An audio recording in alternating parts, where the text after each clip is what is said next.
कले सुपोल वाला छौड़ा सा प्यार लजत तोरा चांद के पार।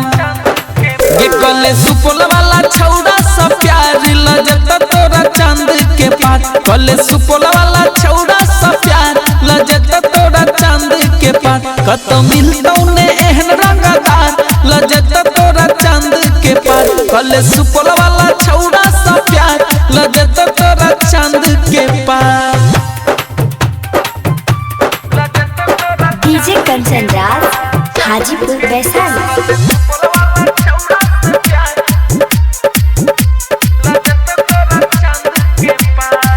बेजे गौरी हमारा मिथिला में सुन छी ना टूटत गुमान सुपौल जिला में। बेजे गौरी हमारा मिथिला में टूटत गुमान सुपौल जिला में। पिपरा बाजार के खाजा खिले तो सिमराही के सारी दिले तो गे घूमे तो छातापुर बाजार लहजे तो चांद के पार। गे कले सुपोल वाला छौड़ा सा प्यार लजत तोरा चांद के पार।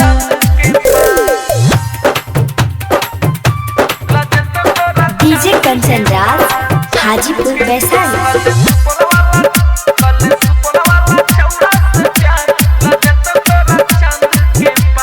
बोलने गे प्यारी तोरा कथी चाही।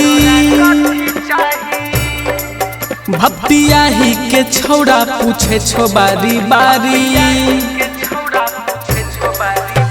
बोलने गे प्यारी तोरा कथी चाही। पथरा के छौड़ा पूछे छो बारी बारी। किशनपुर वाला से नैना लड़ाले परमानंद के गाना बजाले।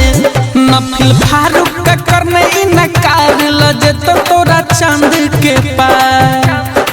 गे कले सुपोल वाला छौड़ा सा प्यार लजत तोरा चांद के पार। कत मिलतौ ने एहन रंगदार लजत तोरा चांद के पार। कले सुपोल वाला छौड़ा सा प्यार